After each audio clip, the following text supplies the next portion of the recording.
Hello race fans and welcome to round 3 of the Porsche Club of Great Britain Sim Racing Championship live here from Spa-Francorchamps in the beautiful Ardennes in Belgium. My name is Peter Mackay and ready to take you through the third round of the Porsche Club of Great Britain Sim Racing Championship alongside my wonderful broadcast partner Chaz Draycott. The drivers are in the middle of practice right now with qualifying coming up very shortly. And Chaz, we've had a great start to the season. Multi-class racing in the Porsche Club of Great Britain is very much underway. Absolutely, Peter. Yeah, it's been a fantastic start to the season. Really exciting in both rounds that we've had so far. We started back at Daytona in the middle of April, and just 2 weeks ago we were at the Grand Prix circuit at Monza without the first chicane, which really threw the cat amongst the pigeons. But yeah, what an explosive start to the season. The first time we've had multi-class racing where it's been different cars rather than everybody in the same machinery. It's been so enjoyable to watch. And of course, returning here to Spa-Francorchamps, where over the previous weekend, Porsche had quite a bit of success in themselves, didn't they? Oh, you bet they did. Yes, Hertz Team Jota taking the win in the World Endurance Championship. So, yeah, some iconic venues in here where Porsche have a little bit of history, to say the least. We move on in a couple of weeks' time to the circuit Gilles Villeneuve in Canada, and then an endurance special round at, where else? The Le Mans 24-hour layout. Then we go to Fuji in Japan, the Circuit of the Americas, and then an endurance finale at the home of British motorsport, Silverstone. One to watch there towards the end of July. And as always here in the Porsche Club of Great Britain Sim Racing Series, we have Pro and Am, but with a difference. The Pros, they are in the very latest Porsche 963 GTP prototype, and the Ams, they're in the slightly more familiar Porsche 911 GT3R. This is how the championship standings look at the moment, and boy oh boy is it tight. Christian Zeruta leads by just 1 point, and the big news is he is not here. He is working in America at the moment, so will likely relinquish his championship lead. Mark Baxter-Jones with a great win last time out at Spa. He vaults his way up to third. Then it's Rob Miller and Lewis Archer. Watch out for Stephen Haley and Johnny Cullen and Johnny Elia all making a forge for a championship charge. Rob Sharp is in ninth. David McRoberts rounds out the top 10. Then in Am, it's Drew Fletcher who leads by 4 points at the moment at this early stage of the season, ahead of Oliver Carwadine, who managed to take the win back at round 1 at Daytona. Amrik Sashdev sits in third. Then it's Fausto Pinto and Ralph Meyer, with Andrew Shepard, Alex Jones and Kim Suits running out the top 8. Heinz Meyer, your winner last time out at Monza, he sits in 9th, and Alistair Hatcher rounds out the top 10. So the drivers are into their qualifying session, and a little bit of a change up from the opening round of the championship where we saw multi-class qualifying, and by following a little bit of feedback from the drivers, the organisers have decided to separate the qualifying session. So basically the AMs will go out first in their GT cars, and then the prototype pros will head out after that. The thing is here, Chaz, especially in the GT cars, it's a long way around Spa, so you only get a few laps at getting a good place on the grid. Oh yeah, no matter how quick you are around here at Spa-Francorchamps, it's way over 2 minutes a lap, so you really don't get many chances to get it right. And also, they've got to get that banker lap in early on, and this is not a circuit where it's easy to do that either. Track limits are right up against you here. There's so many parts of the track where you need to extend it as much as possible. Even through here, as we ride on board with Drew Fletcher, going through Les Combes and then turning right into Malmedy, you can really easily just overdo it on the curb slightly, even on the exit there, and just get that one incident point that will invalidate your lap time. So there's going to be a lot of pressure going into this session, and to be fair, I think it's going to really throw the cat amongst the pigeons with certain drivers not getting a valid time in at all in this session. That is, you're spot on there. Watching out for those track limits are so important here at Spa as we head down towards Pouhon. The double gauche, as sometimes it's referred to, double left if you weren't so hot on your GCSE French. Then around there, and it's I think Pouhon is better, because if it goes wrong, then yes, well, yeah, it can be poo on at that. Wiping poo off. Yes, exactly. It's a terrifying section of corners, no matter what car you're in. Because even if you're in something that's really fast, like the prototypes that we're going to see in a little bit, and they are normally, glued to the circuit until they're not, it just feels so scary because the speed you have to commit around there. But even in slower cars, I've seen all sorts of machines race around there, as I'm sure you have as well, Peter, where the lower powered sort of tin top cars where the back end can break away. You're in for a wild ride in a touring car or something around there as well, aren't you? You are, and just think what it's going to be like for our GTP prototypes later on with the Porsche 963s with all that downforce. Good tidy lap here from Drew Fletcher, I'd say. Really nice, neat, tidy. Through the bus stop chicane he goes, up towards the line. What's the marker he's going to set here? It's a 2:19.673 to kick us off. And that's our first completed lap, so it goes to the top of the timesheet. Then it's Danny Jones, the Haribo Bear with the, I love that, the Mario helmet there. Have you seen the Mario movie, Chaz? It's a cracker. I'm like disappointed in myself for not watching it because my son is obsessed with it, but I keep he's going to love it. He's going to love it. Or you're saying he is already obsessed with it? Yeah, he's already watched it and keeps telling me to watch it, and I don't take the opportunities to watch it. But yeah, I've heard it's an absolute corker. He keeps singing about peaches though all the time, and it took me a while to click onto what he was on about. Like father, like son. There you go. It's definitely. I can imagine it's like, would you like to watch Frozen for the 15th time? No. The Mario film. And if you've played the games, there's so many great little nods to it. It's fantastic. Alex Jones, in his alternative pink pig, shall we say? It's maybe a radioactive pink pig. This one. Yeah, just a little bit, to be fair. It's certainly been in some form of radiation at some point of its life. He's just taking it easy at the moment, down the hill towards what I call Bruche, and apparently I'm always pronouncing it wrong, but I'm not sure if that's the correct thing. Then through the left-hander, which was no name, it was named after Jackie Hicks for a while, was it not? And then it was Speaker's Corner. It's had so many different names that I think it still should be no name, to be fair. But you can tell Alex John's just taking his time here, just making sure that he doesn't overdo it. He'll get that banker lap in, and then he'll start to maybe risk a little bit more in the later stages and push, because he's going to know that not everyone in this class is going to get a clean lap in this session. Yeah, banker's really important, I'd say. Oliver Carbadine goes to the top of the timesheets by 0.15 of the second from Drew Fletcher, who set that nice tidy lap we saw a moment ago. Alex Jones, just fighting the understeer there. They come through campus. And then all the way up the hill now. There's Danny Jones with the Super Mario helmet. Fantastic. Yeah, he's got to do some rapid plumbing. Yes. Yeah. Plenty of room for your tools in the back of a 911 GT3R, I would say. Yeah. Oh, someone's binned it. Yeah. Someone's had a big one there. Oh, that's Blanchimont it is the corner, and it's just about flat, if not just flat, depending on what the setup of the car is. It's right on that teetering edge, and if the car can get a little bit away from you there, and it's a one-way ticket to the fence when it goes wrong. Yeah, it's one of those corners, isn't it? There's a few round here at Spa-Francorchamps, obviously the legendary Eau Rouge as well, as you go up over the hill at Radeon. It's just on the edge of being uncomfortable in a car like a GT3 car. They have a lot of downforce, they have a lot of natural mechanical grip about them, but at the same time, they do like to just remind you that you're not invincible, don't they, GT3 cars? They have a lot of character about them, as much as they improve again and again and again, and especially with this 992 GT3R, it's not just beautiful, it's not just fast, but they just get better and better every single time that we see a new car from Porsche. And no matter how good they get, though, you cannot consider yourself invincible behind the wheel of a GT3 car, can you? And they always show us a lot of body language as well. That's something I've noticed in later years of GT3s.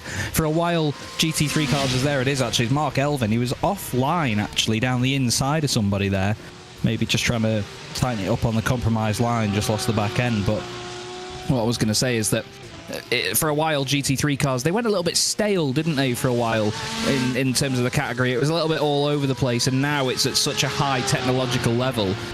It's quite interesting to see that there's now more body language about the cars than there used to be, or there is in my eyes, anyway.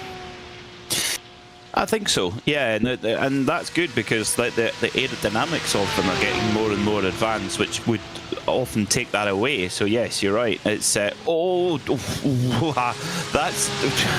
Alistair Hatcher's just had the mother and father of all moments there. That might not have looked much from the outside camera, but trust me, that was a big one. And Mark Elvin, of course, sporting the Rexy the dinosaur livery. Rexy took a big bite out of the wall there.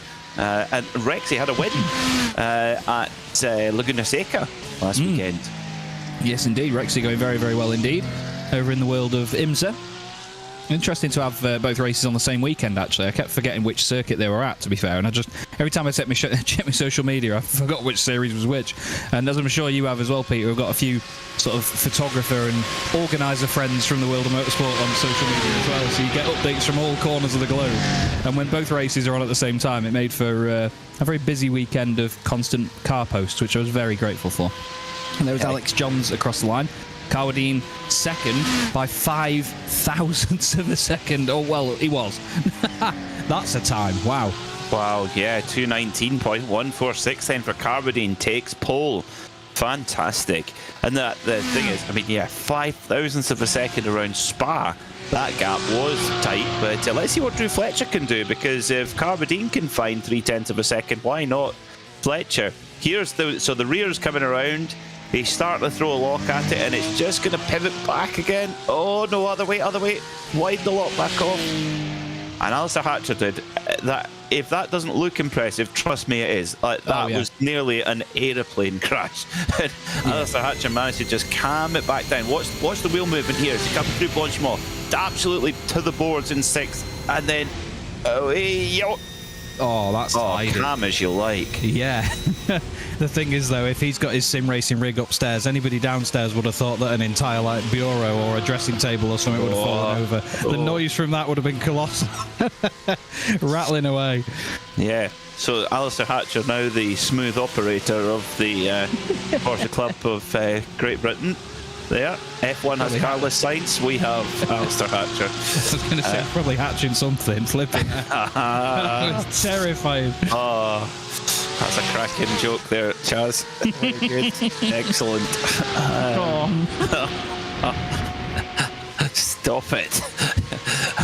Someone's definitely abused track limits there in the background, but Amrik Sachdev no such problem in the 360 financial management. Hopefully it won't be 360 financial ruin here through Blanchimont. Oh, yep, he's got it. He's got it through. Oh, no. It's not even the race yet, Peter. Come on. They always gone deep there, though. They had to give us a week off to calm us down. They did. At the final corner comes Sachdev then. He'll be a little bit disappointed with that final corner. Crosses line, and it's not going to be an improvement there. 2:20.674 that time out in the number 9 machine. And to be fair, he was probably up on his time, actually, until he went deep at the chicane there, because it was only a 10th or so off. Back on board with Danny Jones now. Hard onto the brakes. Interesting now that, I mean, it's been years since we've had it, but since iRacing's day-night cycle came in, the main thing people complained about was that the shadows for the trees move at the bus stop chicane, so you never had the trees to use as a braking marker anymore, or their shadows. An improvement there for Danny Jones. Does that put him up ahead of Heinz Meyer? It does. Moves him 3rd fastest from last week's race winner at Monza. Good effort. Very good effort there in the full Haribo Nürburgring 24 livery there for Danny Jones. It's been the Haribo Bear since day 1 in this championship. Eight seasons now. How have we got to season 8?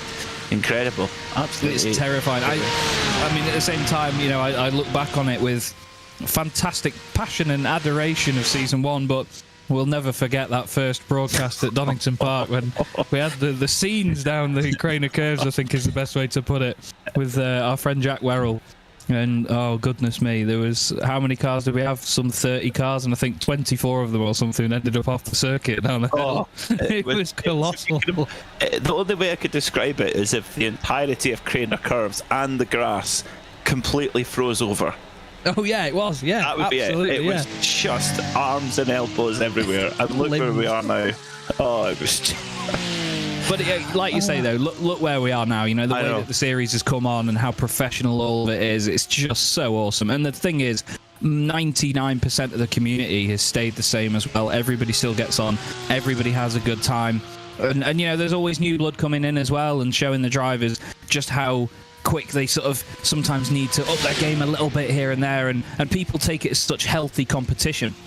There's never anybody that comes in and is quick off the mark and they go, oh, we don't like that. They see it as they look at it in the right way. They go, right, we need to get to that level because look how good that is. You know, it's such a healthy competition. And now we've got this gorgeous 963 driven by our pro drivers. It just gets better and better for us as well up here in the commentary box.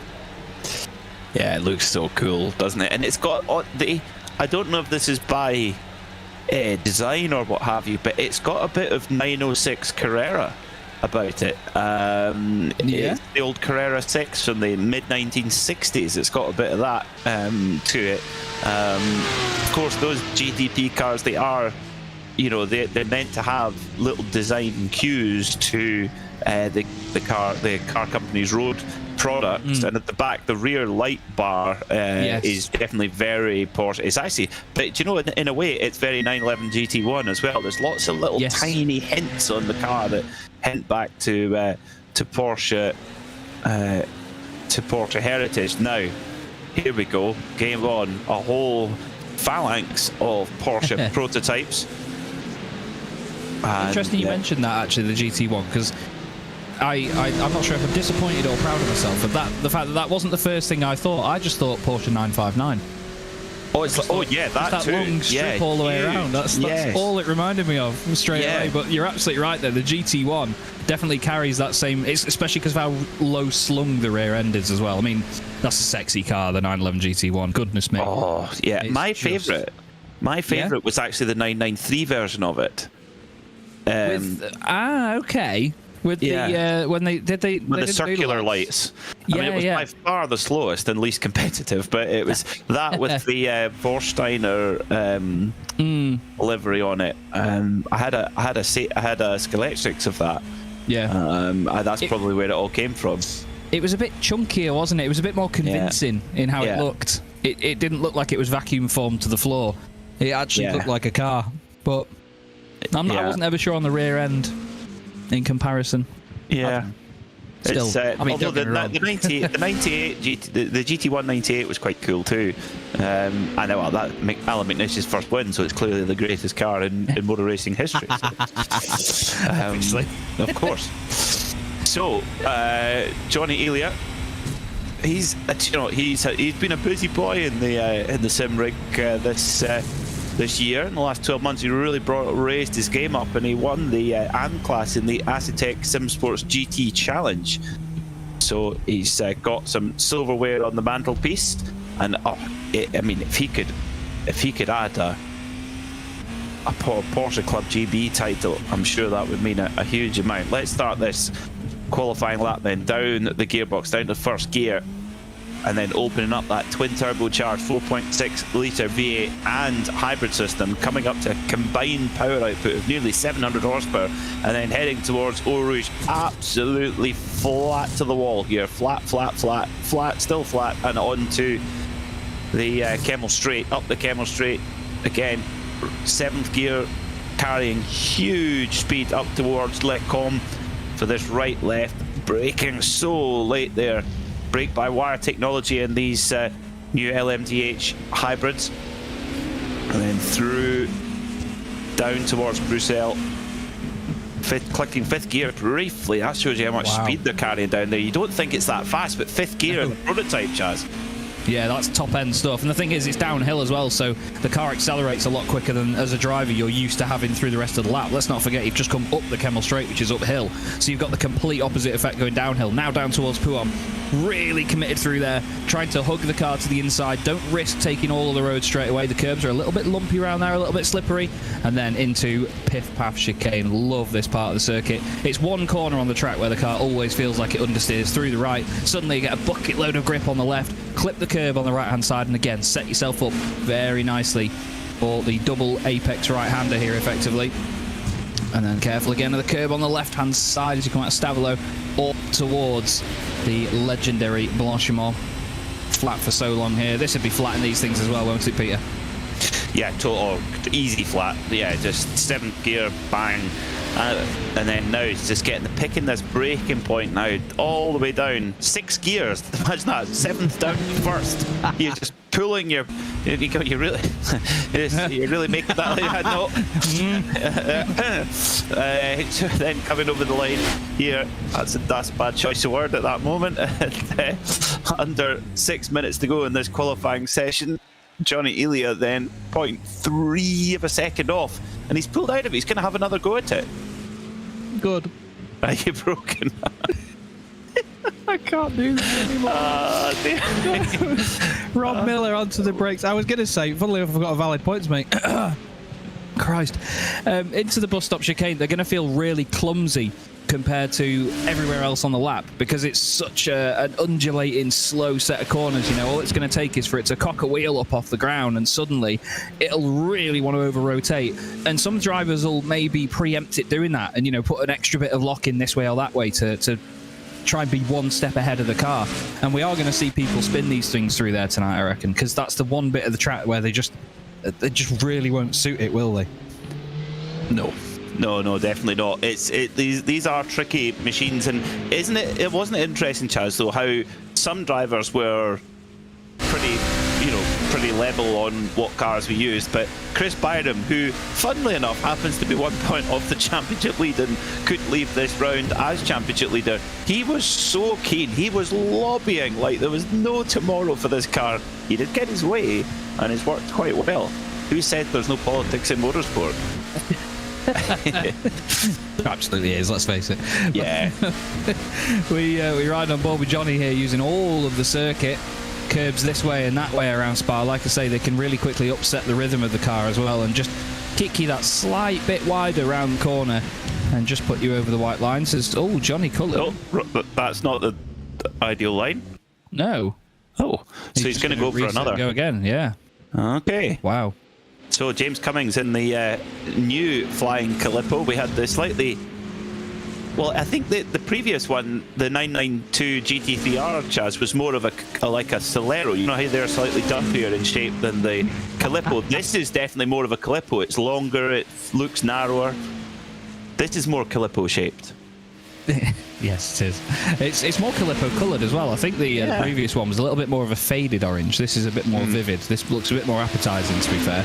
But, I mean, it's absolutely flying. Definitely the flying Calippo at the moment. Seeing them come through Blanchimont like that is just amazing. Just under 2 minutes lap here for some of the guys at the top end. Cummings fires the car out of the final corner, runs to the line, keeps it over to the right-hand side to shorten the run to said line. And he does a 1:59.487. That puts him in 4th position for now. Half a second off the fastest time. But to be fair, James Cummings will be happy with that. And again, he's one of the drivers, isn't he, that's consistently improved over the 8 seasons of this championship. And regardless of what car we're in, he's always competitive. Yes, he is. Yeah, always is. Always a threat. Let's see what Johnny Elia can do. He's down in 9th. That's not where he wants to be here at Spa. And yeah, you know, say, qualifying, is it important? Is it not? It absolutely is here. Yeah. Very much. And Rob Miller right now on that front row of the grid, he's looking good at 150. Wow, these cars are quick. 158.9. Yeah. Wow. It's an epiphany, isn't it? Yeah, good. Oh, that's pushing on. Not quite 20 seconds a lap faster than a GT3 car. Yeah. Although Henri Pescarolo lapped this circuit at well over 260 kilometers an hour. Average. Oh, not this circuit. Average. The old Spa. Which was just like, I mean, that's just NASA space shuttle stuff. Yeah, it does. Yeah, it hurts your brain, doesn't it? Yeah. I was recently. I don't mean to swear, Lavado. I was playing Gran Turismo 7 not long ago. I do a lot of video creation and content creation for a website that's related to Gran Turismo, and one of the license tests in the game that you need to do is a hot lap around here in the Porsche 917K.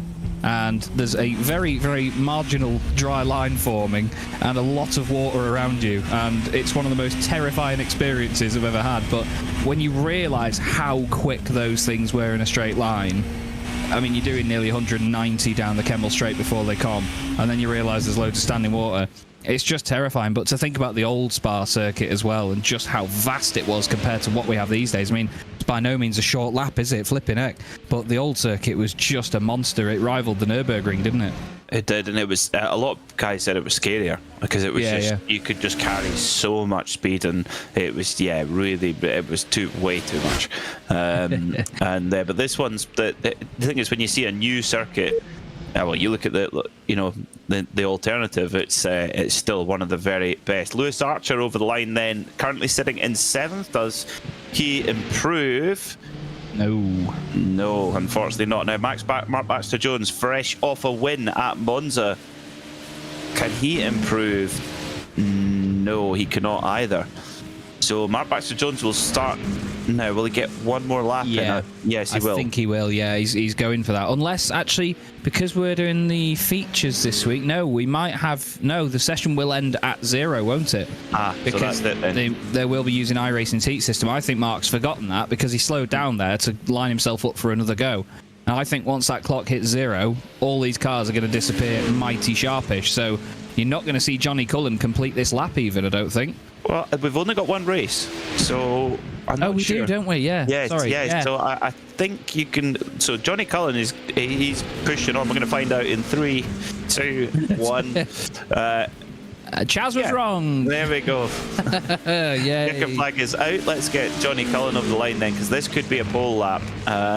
He's looking, and he's looking good on the splits at the moment too. Let's see what it's going to be. So he comes up towards Blanchimont. Just one real corner to worry about now. Blanchimont's absolutely flat to the board. Look at that. Whoa. It's just effortless, isn't it? Yeah, just no problem. And then down, all the way down the gearbox. It just clicks first, just before the apex of the corner. Like you're trying to shift the gears. That might be a track limits break. So that's going to be tight.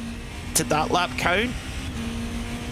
We wait. It did. Pole for Johnny Cullen at the last moment. A 158.7 to take pole by 0.174 of a second. But does Mark Baxter Jones have anything to say about it? He's got to find where is he? He's got to find quite a bit of time. No, he's got to find a second from his previous time, from his best time. He's got to find a second for pole from his previous best. So let's see. Oh, he's not going to find it there. No, that's not going to do it. No. I was just watching the splits and he was about 3 or 4 tenths up for a sec there. So I thought he just needed to chew a little bit more off it, and you could tell he was really pushing into the bus stop chicane that final time. And here is a very apt livery to be running for this event for Mark Johnson in the number 11. The gorgeous Hertz Jota livery on this 963 took its first victory in the World Endurance Championship this weekend, just gone here at Spa-Francorchamps. It was very fitting to see that car take the win. It's definitely a fan favourite, isn't it, Peter? Yeah, because I think it's what they're doing is so impressive. That's not a works program. That's a privately funded program from sponsorship and from other means. Just mighty impressive what Jota have achieved. I remember speaking to Romain Dumas prior to the 963's first race, and he was saying, because there was a few customers already had their names on them, and he said he'd obviously raced for Penske for several years, and he says beating Penske is near impossible. He says the only team I think that could do it is Jota, and he proved to be right. And you think about it, you've got factory teams from Ferrari, Toyota, Alpine, Lamborghini, BMW, Cadillac, and a private team from the south of England have smoked a lot of them. So it's really, really impressive. So we're ready to go then for this race here at Spa-Francorchamps, and this is your grid then. Johnny Cullen and Rob Miller are your front row, with Stephen Haley and James Cummings rounding out row 2. Then it's Chris Byram and Mark Baxter Jones on the third row. Row 4 is Lewis Archer and Johnny Elia, and Rob Sharp and Stephen Kershaw round out the top 10. Then it's Paul Coffin and David McRoberts. Byron Crawford will start from 13th, followed by Stuart Clark and Mark Johnson in that Hertz Team Jota machine. Oliver Carradine, second in the AM Championship right now, ahead of Drew Fletcher. Well, that order is switched in qualifying, with those two on the front row of the grid. Danny Jones and Heinz Meyer are your second row, and then row 3 is Fausto Pinto and Amrik Sashdev. Row 4 is Rexy and Roxy, Alex Jones and Mark Elvin, with Alex Owen and Andrew Marston on row 5. Then row 6 is Alistair Hatcher and Andrew Shepherd in the Scuderia Chicken House machine. Ralph Meyer starts for the 13th. So a brief warm-up session, just over 4 minutes to go. The drivers, quite a few drivers, taking an opportunity to get out there and get a bit of practice in. And get used to sharing the track again. Yes, that was a pretty good example of it, where, the multi-class traffic element is something where everybody's... I think we're still at the stage where everyone's still getting used to it. You know, we've had two rounds so far. It's still going to... And, of course... traffic works differently on different circuits. At Daytona, you've got a big amount of track where you can just blast by on the straight. Monza, you could argue quite a bit of that as well. Here, not so much. Yeah, absolutely. It's a circuit with a lot of places where you really don't want to catch traffic. Actually, it's a lot narrower when you're racing on it than it feels when you're hot lapping it. It's a really strange circuit like that. So I'm looking forward to seeing how the drivers manage the traffic tonight. I think it's definitely going to be more of an element for them to sort of get around than it was at the previous round, even at Monza, because so much more of Monza is just flat out high speed, and it's easier to judge where cars are going to be. Here there's so many heavy braking zones and very tight and twisty corners, and corners that are really dependent on making sure that you are definitely on your line, you know. So there's going to be a lot of compromise around here tonight, I think, from both classes as well. You know, usually you expect the slower of the two classes to just sort of hold their line, and it's the faster cars that have to sort of make the effort to get around them. But you do see a good bit of sportsmanship from the guys in the AM class, and they do often move out of the way to make life easier for the prototypes. So I'm excited to see where the balance of that lies this evening. Yeah, that's something that's going to be a big factor in this race. I think the way that the lines converge and things between the GTs and the prototypes in certain places. A pit stop as well, of course, to think about. And now, question is, Chaz, it's going to be... Are we going to need a little bit of fuel saving to get those GTPs home? Ooh, I think so. There's a lot of high speed sections of the circuit that you can't really get away with being off the throttle for. I think slipstream's going to be important. Again, also mentioning the fact that qualifying is so important for this round of the championship, because track position is going to matter loads when it comes to the actual strategy of trying to make it home. I reckon there'll be some people doing it just in case. Just in case. There'll be a lot of drivers, as usual, that have calculated it, but others will play it safe, I think. And how were we at Monza? Did we need more than one stop at Monza for the GTPs? No, I believe in the end it was just the one stop at Monza. So you got to do a big fuel save. Yeah. So yeah, let's see, because Daytona, it was huge fuel saving required for that one. So we'll see how things go here at Spa-Francorchamps, one of the just iconic circuits. Racing here for generations in the Ardennes forest. It's great, isn't it? I was going to say that it's one of those circuits that, even though it's been updated over the years, time and time again, you know, whether it be the facilities or the actual circuit changing in shape itself, it's one of those tracks that's never lost its character. You know, there's some circuits that, you know, they were legendary, but they're just shades of their former selves. And sure, this isn't quite the full Spa that we were discussing before. There's a few corners that are different, a little bit sharper, a little bit more modernised, but it's still as infamous as it always was. You know, it's still a daunting circuit to go to as a driver, isn't it? Hugely so. And if you get it wrong here at certain places, the wall's right there, and it's race over. So yeah, the drivers are under pressure here as we progress towards the midway point of the season, and the championships are just so tightly matched. Ceruta on 41 points, he's not here, so Chris Byram in second on 40 points. Great opportunity for him. Likewise, Mark Baxter-Jones in third. So, checker flag out then for warm-up. Time to go racing here at Spa. You got Johnny Cullen, Stephen Haley and Johnny Elia all on 29 points in the championship as well, all tied on points at this present moment. This is the perfect chance now for Johnny Cullen to make something of this evening from pole position to chase down his main rival from last season, Christian Ceruta. Hello to White Van Gaming, to Jan Carwadine, to Rory. And our very own Ramiro Cisneros as well. Ramiro. White Van Gaming makes a great point. It's a huge, long pit lane here with lots of O's in there. That's very, very apt use of all the O's. And yeah, if you have to do an extra pit stop here, it is game over. Because it is I think it is the longest transit time on the iRacing platform. I can't think of a longer one than Spa. Sonoma? No, but you don't. Short. Yeah, you don't have to slow down very far round it, do you? Actually, you don't have to slow down as soon as you get in. I think in the old layout at Sonoma, you used to have to slow down straight away as soon as you got in there. That took forever. Thinking back to the days of Tucker Race Driver, for crying out loud. But yeah, there's it's definitely it's got to be the longest, surely. So a very, very short pace. It's not even a pace lap here. It's a little quick parade behind the pace car. Tyres will be stone cold. Brakes will be stone cold. That is something the drivers have to bear in mind for this, particularly in the prototypes. I think because it's so easy when their tyres are cold. They are nasty things to drive. They need temperature in those tyres. Speaking of tyres, thank you very much to Pirelli for their support of the championship. As always, make sure and get down to your local Pirelli Performance Centre to get matched to a tyre specifically made for your Porsche.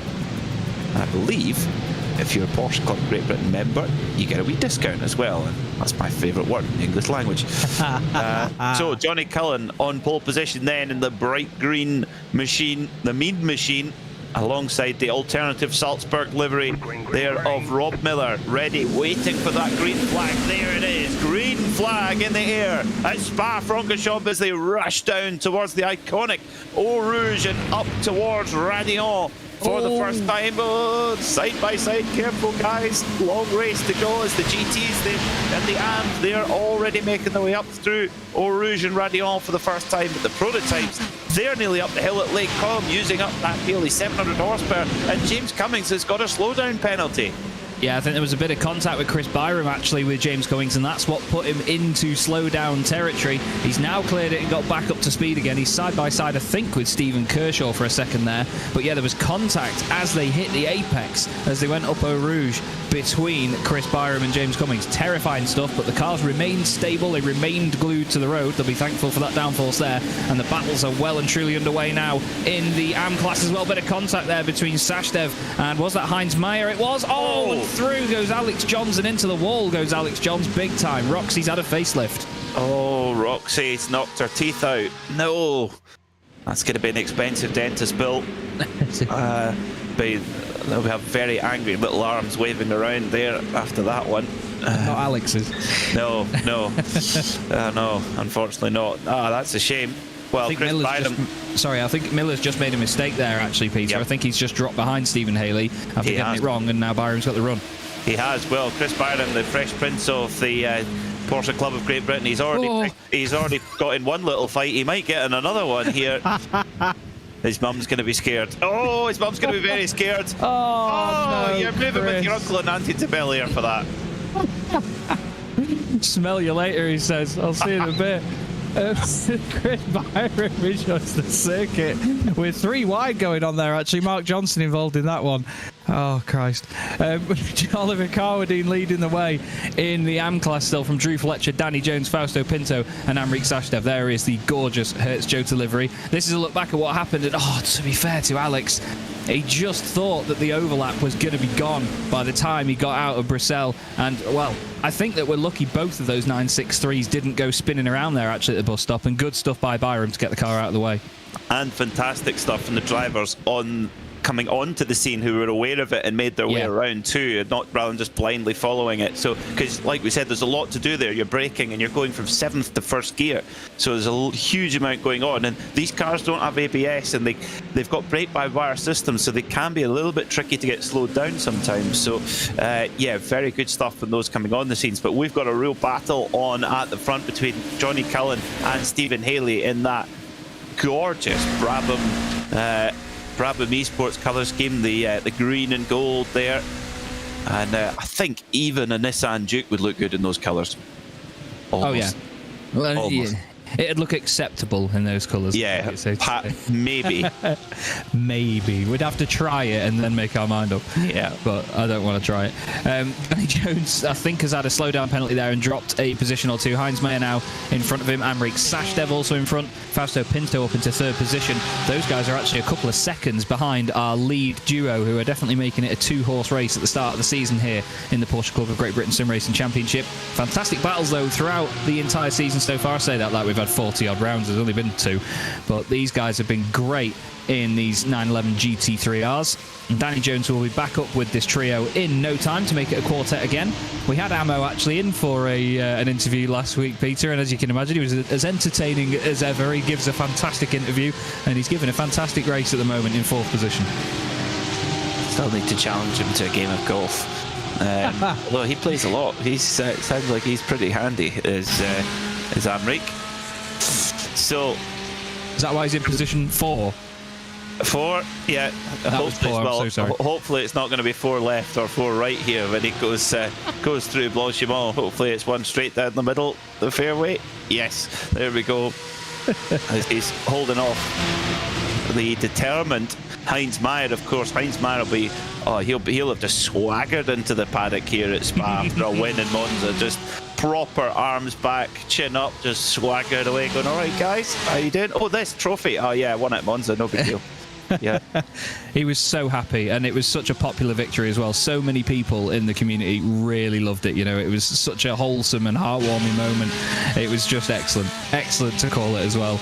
We have a great battle for our lead now going on. Drew Fletcher moving around behind Oliver Carwadine, trying to unsettle him that little bit. Whoa, the car wanted to break away there in the dirty air, and that's something the drivers were mentioning at Monza, was the dirty air really affected them around Curva Grande. So it's clear that through Eau Rouge and Radeon they have to be careful of that as well. Drew has been racing in the MX5 Super Cup here in the UK this season so far, so he's been certainly getting his real-world driving in as well as his sim driving. Side-by-side here, Alistair Hatcher just in front of his near rival Alex Owen in car number 16, the Gulf-coloured machine, looking down the inside, trying to get his nose in, but no, nothing to do at the moment for him. And Hatcher, to be fair, Hatcher's one of the quickest guys in the AM class usually. He's a little bit further away than we'd expect him to be, but I expect he'll be on the move at the moment to just try and catch up with that front pack.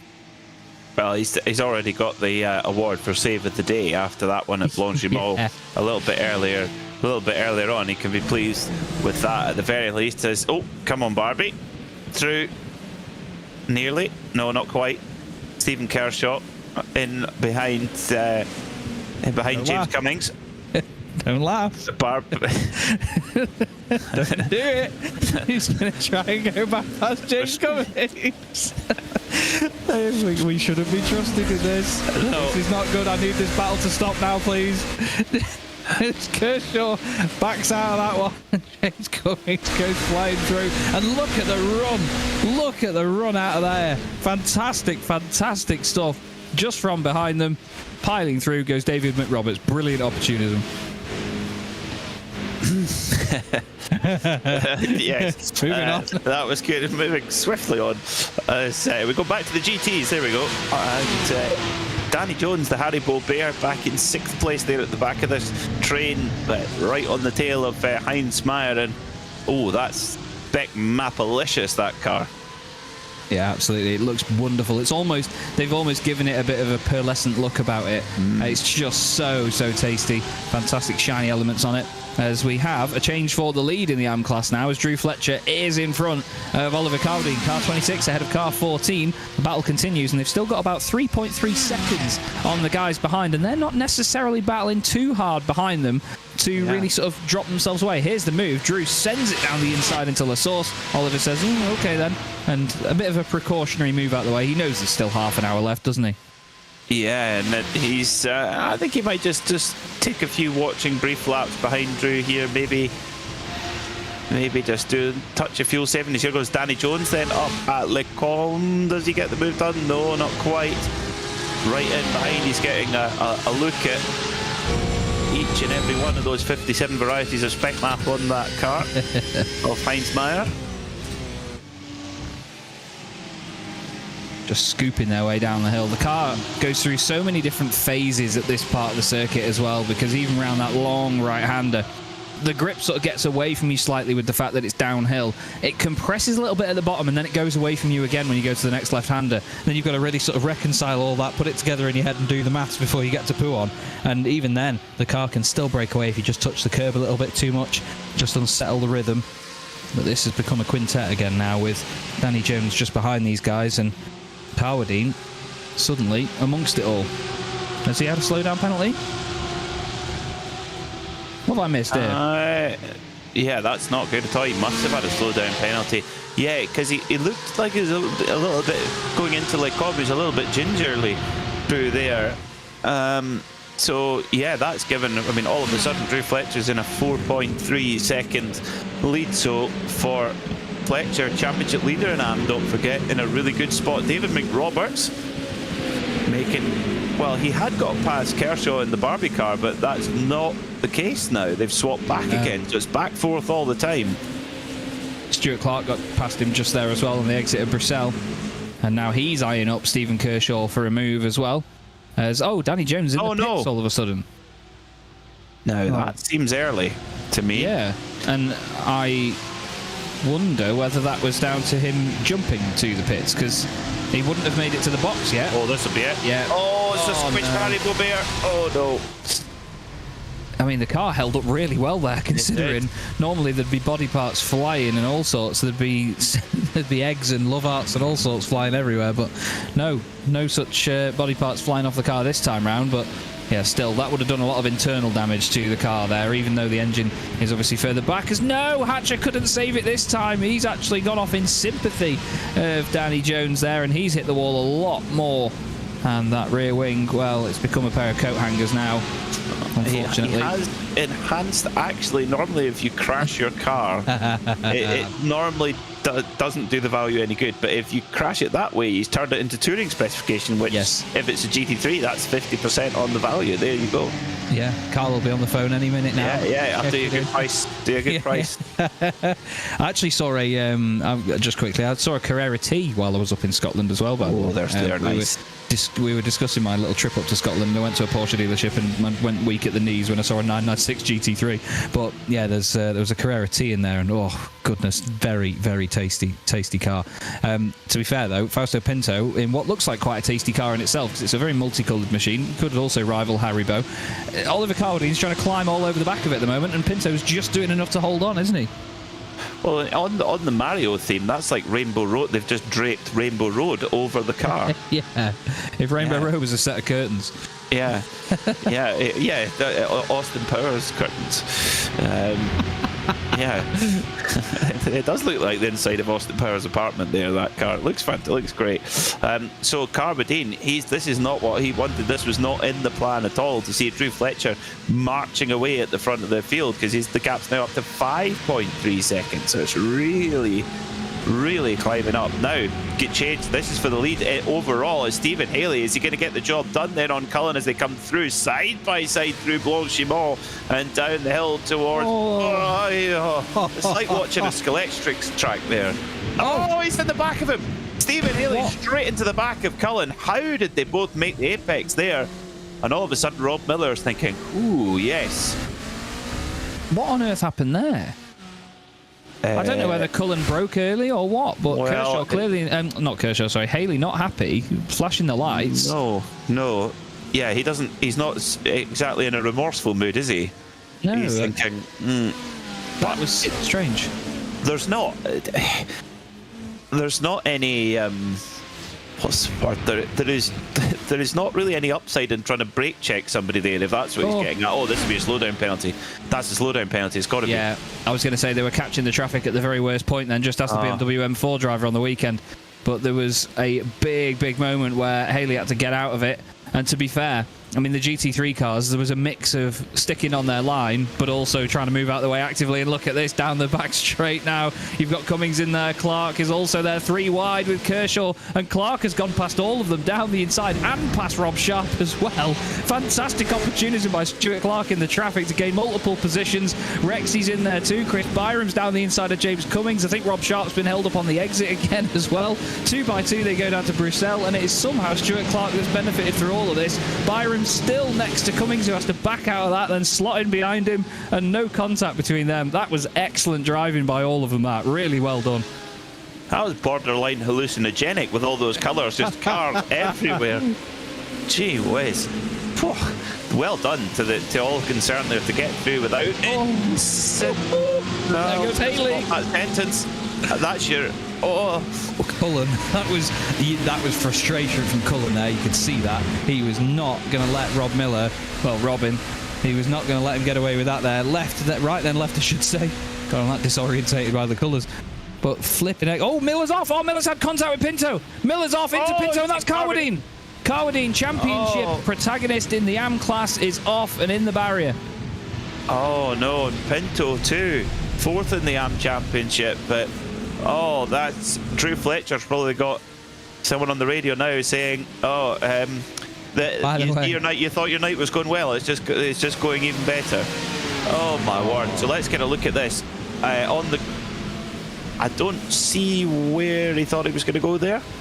No, that was attempted quick thinking by Rob Miller, and unfortunately it was a bad decision. There's more contact. Clark and Meyer. No. Meyer smashed into there. Was that Ralph Meyer though? Yes, it was. It was the 990 of Ralph Meyer. You've got to, if you're in the prototype, the GT can only go so fast. If you're in the prototype, you have to anticipate. You have to think, right, the GT is going to hold their line. You can't just think, I'm going to go around the outside in the grass. That'll go well.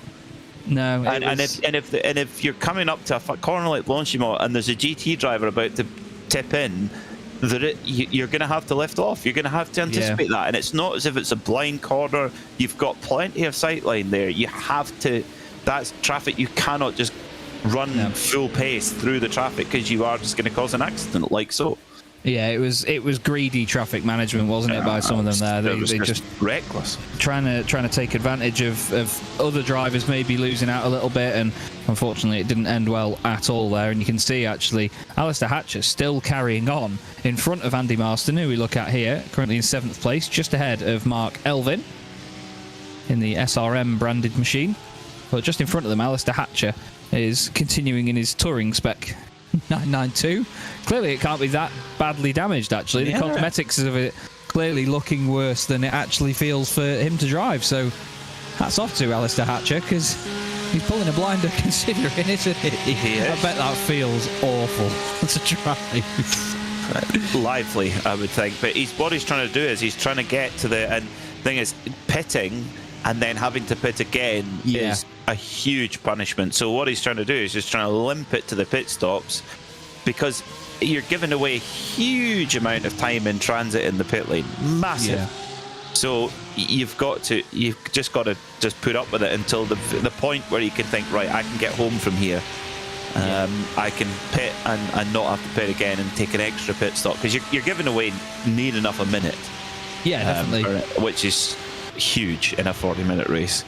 Yeah, it's not even like you can think, have I got a big enough advantage to, recuperate the gap of a pit stop? In this sort of race, at this circuit, it's game over if you have that extra stop. No one's going to be in a position to be able to make that today, unless there's an accident for 99% of the field and just one driver gets through, It's just not going to work out like that. So, yeah, it's good management that from Hatcher. As down the inside, Chris Byram goes into Lecombe on Rob Sharp in the Orbris racing machine. He's got Stephen Kershaw just behind him now for company. And Byram, through he goes and disappears off down the road. And here's the battle in the AM class now for second position. This is Amrik Sashdev and Heinz Meyer. They're also coming into Lecombe. 22 or 23 or so minutes left to go in this race, and these two are glued together for second place. I know Heinz will be happy to take his second podium in 2 weeks. And so would Amrik as well, but I know that Drew Fletcher's going to be a happy boy right now. Nearly 10 seconds, or just ticking over to 10 seconds to the good for the current championship leader. It's a real shame for Carwadine, through no fault of his own, really. He was put there because of a slowdown that he might have gotten. You could argue that if he didn't have the slowdown, he wouldn't have been around those cars and wouldn't have got caught up in the incident, but that's all bygones being bygones now, so it's just a shame that he got involved in that through no fault of his own at the time. But great battle going on here, though. Yeah, very good. So Stephen Haley's in. Johnny Cullen has carried on. Now that is early. Now, if you're pitting now because you've run out of fuel, you're not going to make it home. No, they're going to have to do a big fuel save in that second stint. Massive fuel save. It's the Jensen Button helmet there, very nice. Yeah, I like that. With the appropriate visor strip there too. Big fan of that. Yeah. So that's interesting then. So Cullen, has he played the blinder here by being able to go that extra lap to get to half race distance and put the fuel in? So this is now a matter of who can get to that halfway point. So it looks like Cummings, Sharp, Elia, Mark Baxter-Jones, and Johnny Cullen, they're all able to make a throw Byron Crawford in that mix as well. So interesting, very interesting now. See, because if you can't make it to that halfway point, you're going to find it very difficult. Yeah, absolutely, especially if you don't have the traffic again around you to maybe fuel save when you come out of the pit. So I was going to say, it's a long old time to crawl down this pit lane as well and think about it if you're one of the drivers that's in and you know there's drivers that haven't done the same as you. There was a car up on the jacks there. Was it this one, Paul Goffin, that was on the jacks? He was, wasn't he? He just crept up in the air for a second to take tyres. There's Stephen Kershaw in the Barbie machine. They all get going roughly around the same time. David McRoberts didn't quite have as good a stop as those guys. 21 seconds for him compared to the 18 of Mark Johnson. Back out of the pits they go. Alistair Hatcher coming through. Be careful with the rejoin, boys, because it's a mighty, mighty scary pit lane exit.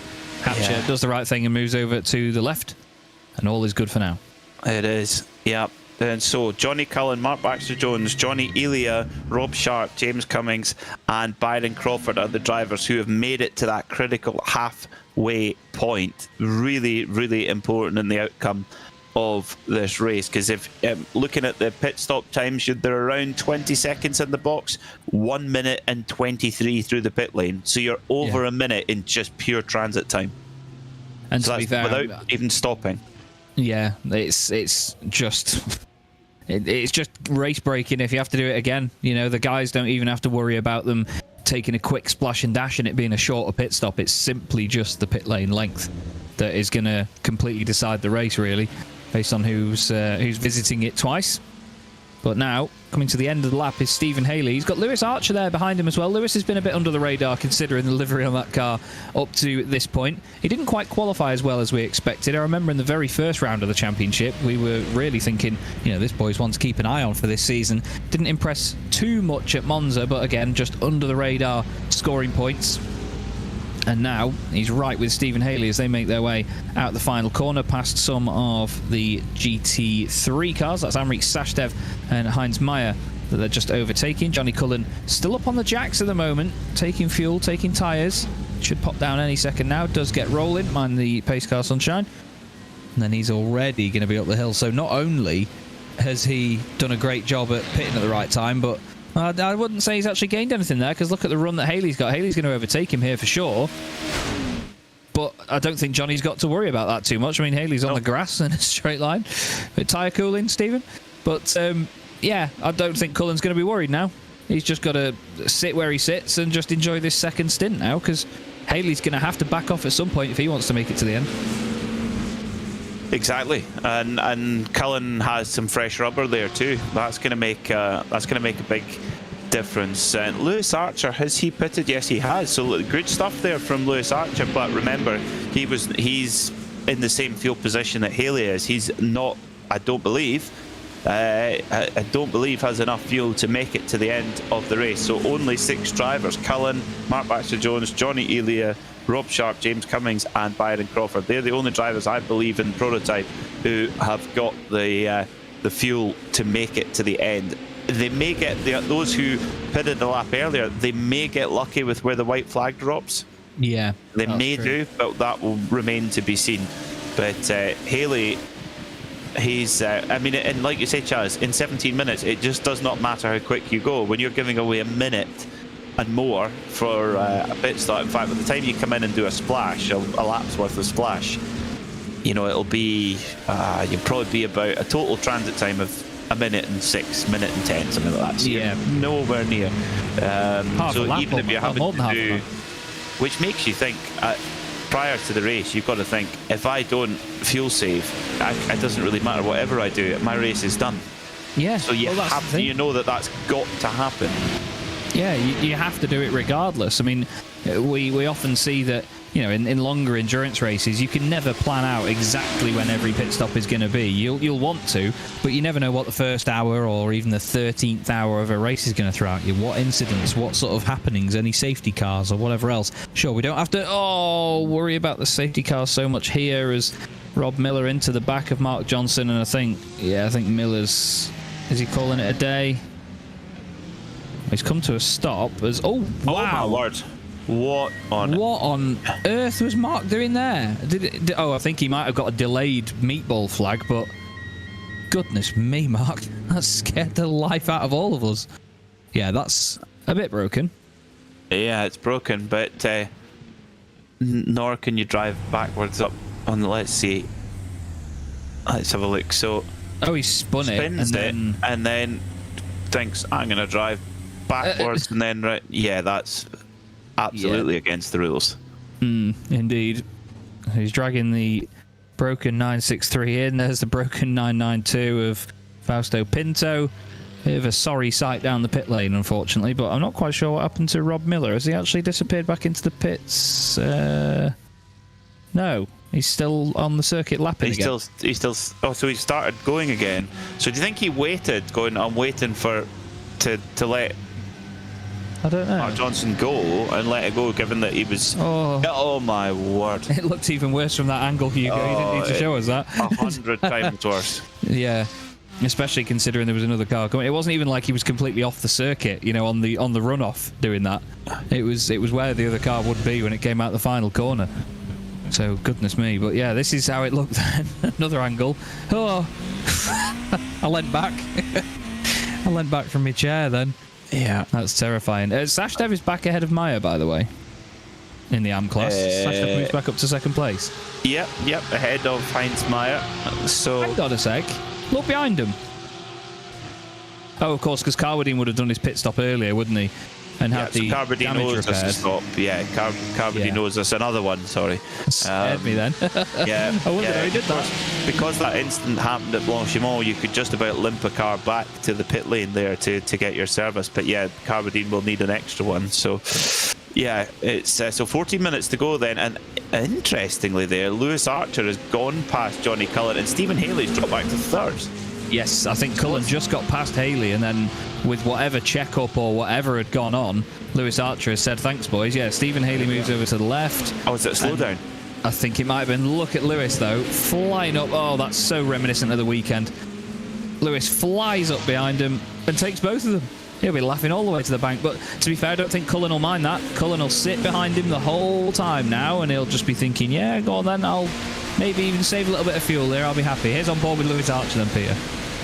So he's, cuts through one little bit of traffic. Stephen Haley, I think that he almost anticipated that, seeing that Haley was serving a slowdown penalty. Cullen just was that little bit more hesitant, and Lewis Archer picked his pocket, but Cullen's playing this one really clever, not taking big risks through traffic. Ooh. And here comes Haley now.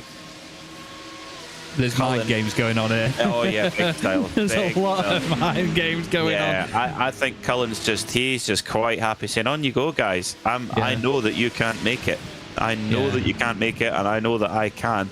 And he's also, I think Cullen knows, he's saying, even with the way he is right now, he's still not safe on fuel.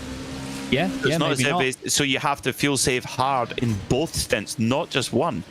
So, so for Archer and for Haley, they're kind of are they thinking now, going, oh, our bed is well and truly made here? Yeah, flat to the mat, all to the end. And the thing is for Cullen as well, if he takes himself out of any sort of position where he could help them with slipstream or that tiny bit of fuel saving that they might be able to do by sitting in front of them, he's just placed himself behind them now, and he's saying, you run into that lovely air. Don't you worry about it. You just carry on ploughing the hole in the air for us, and I'll sit back here and I'll just watch you run out of fuel. It's almost a little bit mean in a way, but you know, he's just running his own race and he's doing it to perfection at the moment. Is Johnny Cullen, and this is the thing is, now that's a turn up for the book. Stephen Haley in the wall in the Brabham Esports machine, and is that car crabbing? Is it broken? Looks like it. Doesn't look happy. Is Archer down the inside of Danny Jones? Haley, just cuts across the front of Danny Jones there. Takes a big hit in the left rear. And unfortunately, he just misjudged the overlap, didn't he, there? The speed difference between the two. You got to give more room than that, though. I mean, not at all. Danny's not up on the curb. He's 2 wheels up on the curb. You can't. They've got plenty of room there. These cars have got enough downforce to carry the speed through there. Yeah, that's just clumsy. That is just clumsy. And you got to think maybe his mind's elsewhere, thinking all of a sudden thinking, I'm not going to make it here. I've not got enough fuel on board. So Lewis Archer leads the race, but likely to owe a pit stop. Very likely to owe a pit stop. Johnny Cullen, in theory, is the next driver on the same strategy as Johnny Cullen is Mark Baxter-Jones in 4th, so he could potentially move up to 2nd. Chris Byram is he's not on it either. Kershaw's not on it, so you have to look all the way down to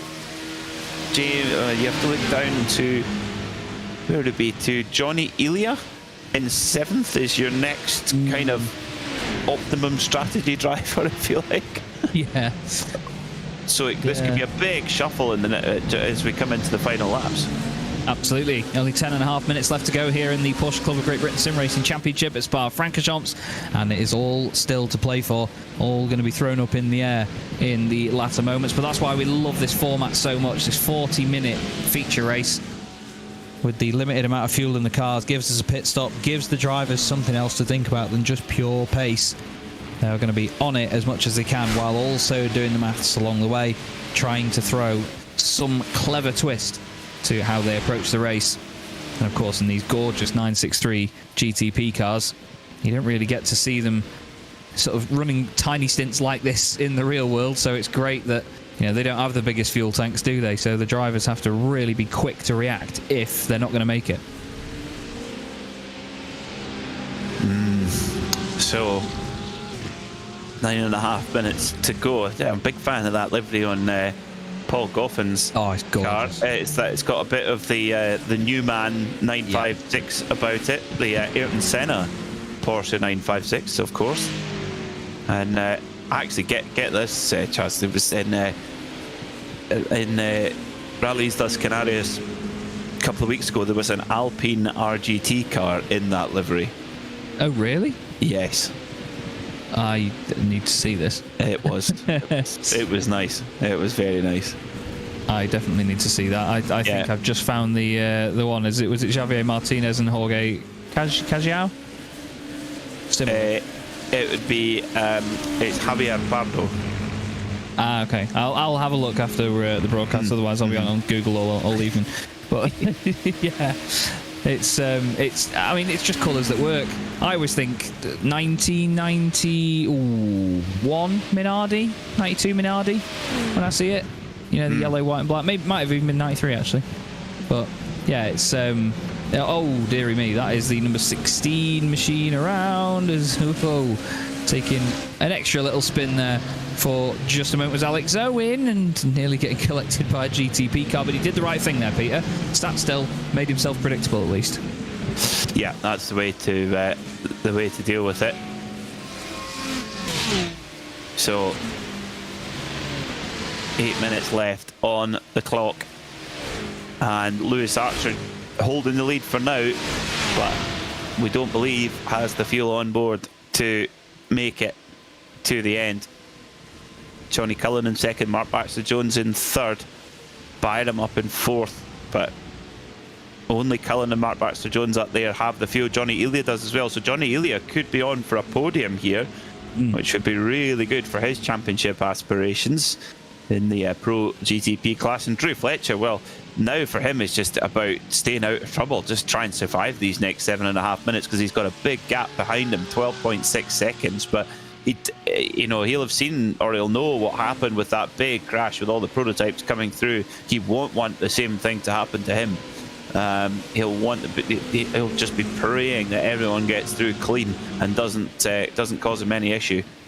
Yeah, that's the thing. He's just got to play it so safe now. Just keep an eye on the gap, never mind overdoing it and pushing too hard. This is a circuit, as we said at the top of the broadcast, where you can very easily push too hard, whether it be regarding track limits in general or hitting the curbs, just unsettling the rhythm of the car. You can very easily overdo it here at Spa-Francorchamps, and when you have to think about fast traffic coming through as well, Drew is going to have his wits about him. He's shown us that at the front of the pack he can keep it pretty cool, calm and collected, especially in the wake of Oliver Carwadine having a tough time. But it's going to be just one big bit of management now from Drew, to say the least. See my friend Dan McCauley in the YouTube chat trying to wind him up, calling him First Officer Fletcher. Lewis Archer is definitely the captain at the front of the pack at the moment, but Cullen is just playing a bit of mind games with him. He's filling his mirrors, isn't he? Showing him that he's there to dance. He's not just hanging about. So he's just trying to unsettle Lewis that little bit. So there's a battle going on here between the 111 of Andrew Marston and the number 16 of Alex Owen. Tries to put his nose down the inside. Close stuff there, Peter. Yeah, very good. Andrew Marston, who used to run the Pink Pig colours before the launch of the Sim Racing magazine.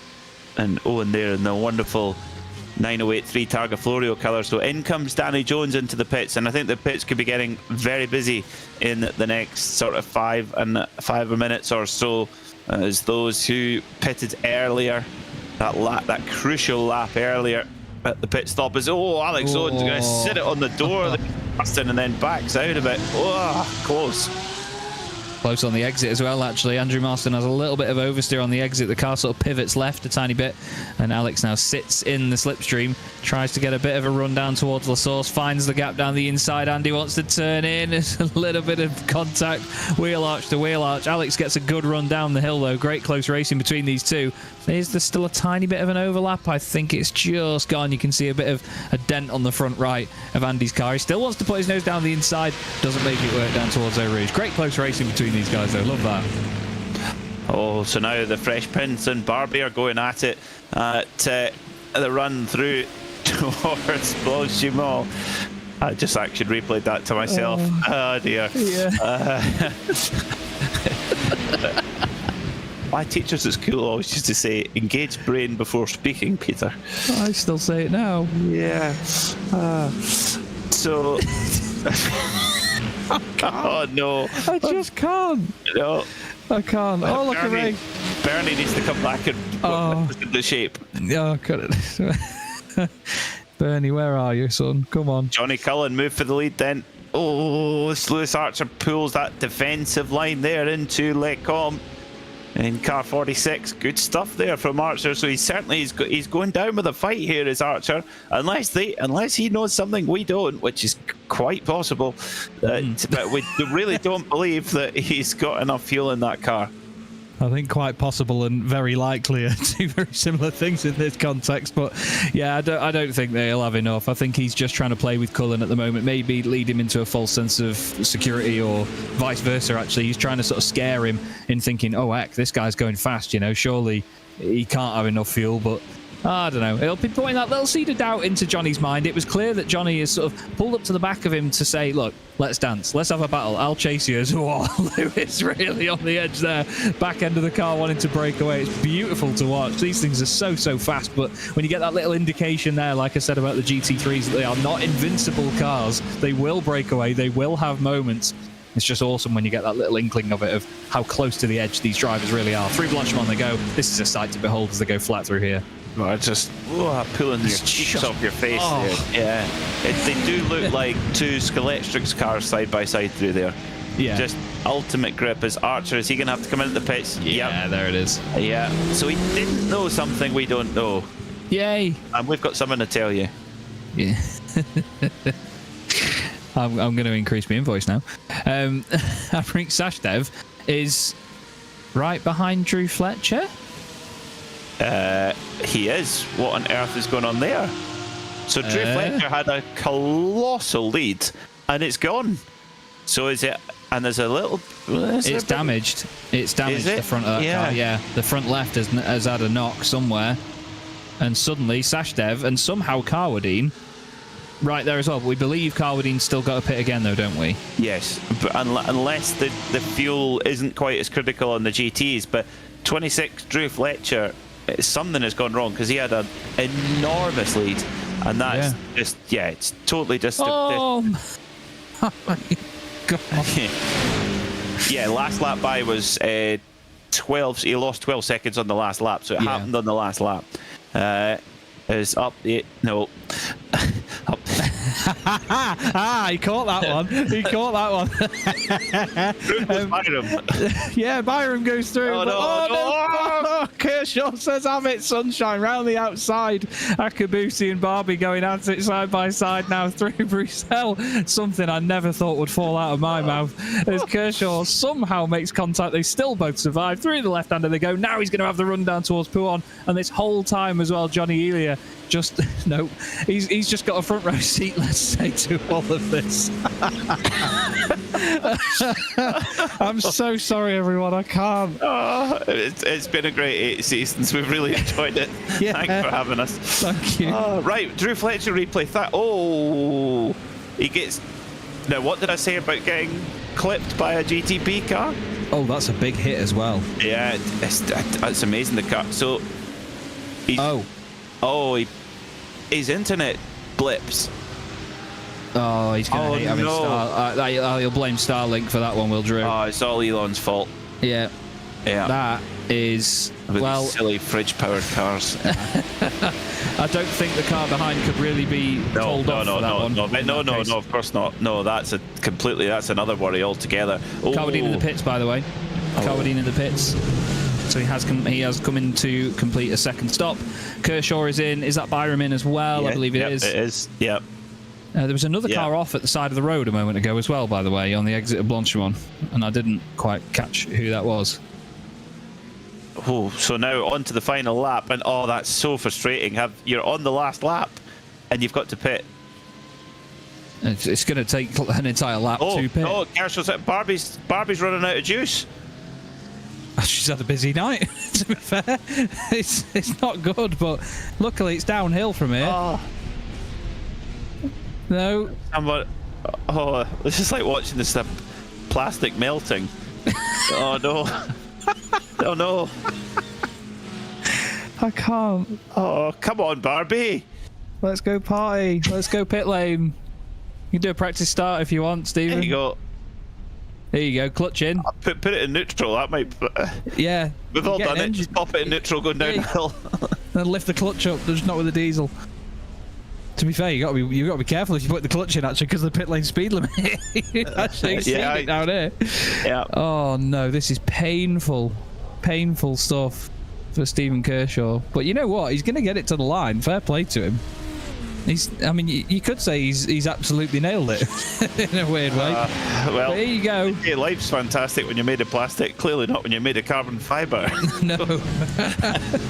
Johnny Cullen comes through, fuel saving extraordinaire, and wins by 16 seconds here in the Porsche Club of Great Britain. What a drive, and just vaults himself back up in the championship contention. Here's your battle now for the win in AM. It's side by side between Fletcher and Sashdev on the last lap. And Fletcher, he's walking wounded, but here comes Sashdev. Sashdev's got a better car underneath him. Drew Fletcher is walking wounded, don't forget. Is Sashdev going to have a go here? I think he will do. It was scaring me a little bit there because they both wanted to sort of move closer and closer to each other down the start-finish straight. Down the Kemmel straight. Nearly contact. Sashdev is really putting the pressure on here, but he needs to be patient. I think he's been a little bit impatient at this moment here. He's trying to get as close to Drew as possible, not realizing how much of a wounded car Drew has here. He's going to be braking a little bit earlier. He's going to be compromising his own liners. Sashdev didn't need to do it. And to be fair, Karma has bit him in the backside there. He doesn't do a 360, he does a 180. He didn't need to do it there, of all places. Sashdev's made his own bed and he's going to lie in it there, Peter. That was not the place to do the move. Heinz Meyer. It's Heinz Meyer close enough. He's 2.6 down the road. It's half a lap. It would be a big Oh, it would be a big ask for Heinz Meyer to make it 2 wins in a row. So, he comes from... he comes halfway down the high street there. Oh, Amrik. To be fair, I mean, you've got to sort of feel a little bit good for Drew there that he didn't get turned around by that. Yeah, I thought they were both going there. I thought they were both gone. The fact that Sashdev was the one that lost out there was, like I say, that karma. It might have sounded harsh, but that's not the place to make the move. You could have done it into the bus stop, could have done it at the end. It doesn't look like anybody's going to do it unless it's Barbie that sends it down the inside for one last go.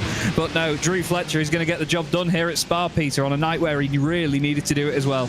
Wow. And a couple of pieces of bad luck. Thankfully, they haven't taken the result away. Drew Fletcher, your championship leader in AM, survives. But Heinz Meyer, another podium with a win last time out, second place here.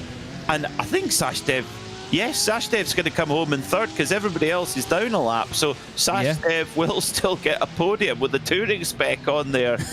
Wow. Oh, well, and as we predicted, and just a smug face, Johnny Cullen, Mark Baxter-Jones, Johnny Elia, James Cummings, Rob Sharp and Byron Crawford, you're offered. All of them had to go that extra lap in the first stint, and that was the difference there. Lewis Archer, the first of the secondary pitters, shall we say, with Stephen Haley in 8th and Chris Byram in 9th. Paul Goffin rounding out the top 10. What a chaotic race, but Johnny Cullen taking the spoils. David McRoberts was 11th, then it was Stephen Kershaw, Mark Johnson, Rob Miller and Stuart Clark in 15th. Drew Fletcher, well, what an eventful way to get the win, but manages it just by 2.7 seconds from Heinz Meyer. Amrik Sashdev does come home in third after all that, and then Fausto Pinto, Alex Owen, Andrew Marston, Oliver Carvadine, Mark Elvin, Ralph Meyer and Danny Jones round out your top 10, 1 lap down. And then not making it to the flag, Alistair Hatcher, Alex Jones and Andrew Shepherd.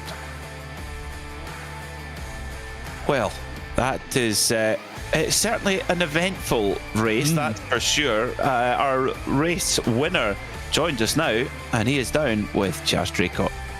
Johnny, welcome to the booth, my friend. You must be over the moon with that one, mate. It's what you would have loved to have done at the start of the season at Daytona, I can imagine, but big points in the championship now and a great time to do it. Hello, Chaz. Been a while. Yes. It has. It has, mate. That was exactly what I wanted to do at Daytona, but it went one too many laps because Christian's just too fast. It's just too fast. You like it when he's not here, don't you? Actually, I do like it when Christian's here, but I like it when he's behind me and here. That's perfect. Well, it's been one of them nights up here. What a great legendary circuit to do it at, though, as well. I mean, we were saying about how infamous Spa is and how much of a fantastic venue it is, even in the sim. It still means a lot to do that here, doesn't it? To take a win like that, a convincing one. Oh, I love Spa. It's great. Yeah, it's not my best track, but it paid off tonight, so that's the key thing. And what about that sort of later stage where Lewis Archer was with you, by the way? Because we did wonder if he could potentially make it and if he'd thrown a curveball in, but I think it was a given that he pitted the lap before, wasn't it? Yeah. I pitted the lap before, so I was 97% sure. Not 98, no. 97.5 maybe. So I was really trying to have a bit of fun. Obviously, you don't want to just turn laps.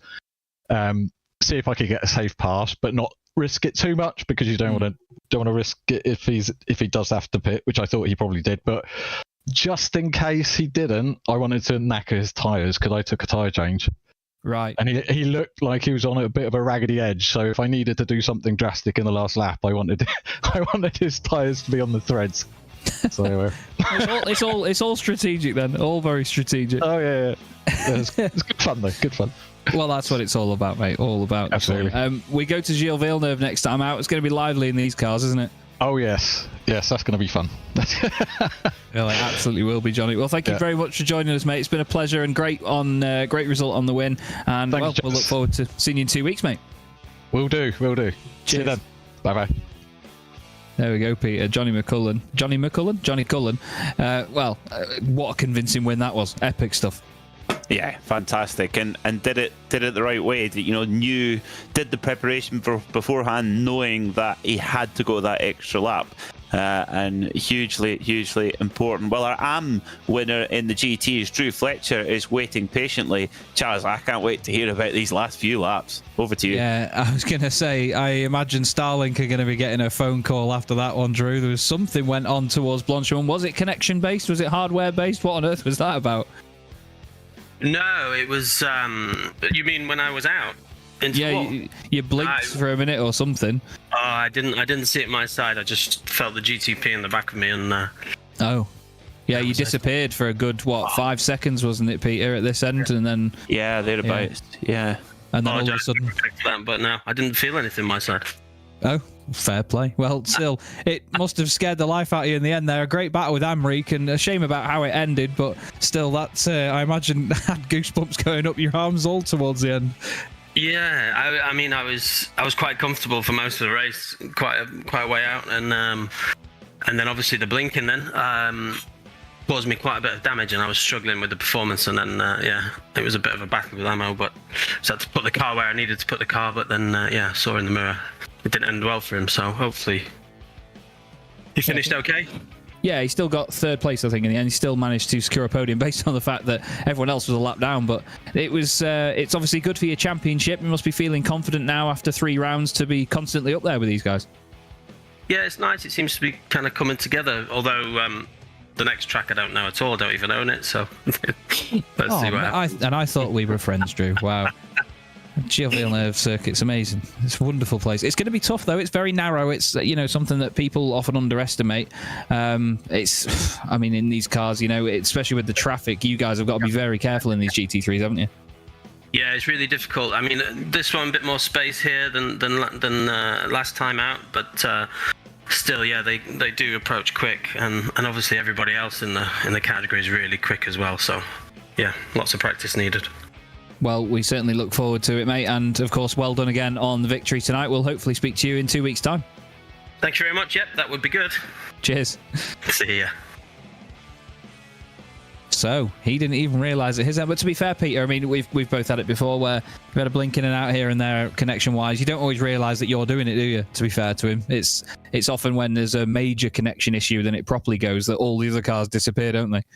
Yeah, that's so true. So true. Well, we've got time for one more interview, and podium man who got the strategy just right, Johnny Elia.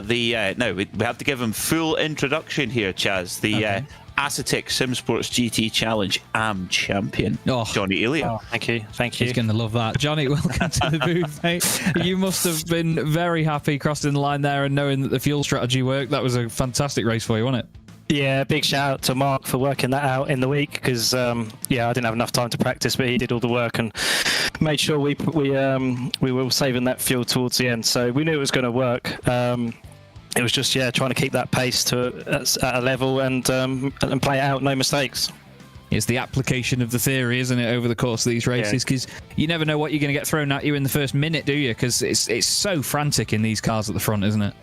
Yeah, well, we're debating whether to qualify at the back or, we didn't want to qualify at the front because we didn't want to be in anyone's way because of the fuel saving. So luckily it all just sort of worked out in the end, and there was other people playing the same game, so it kind of worked out.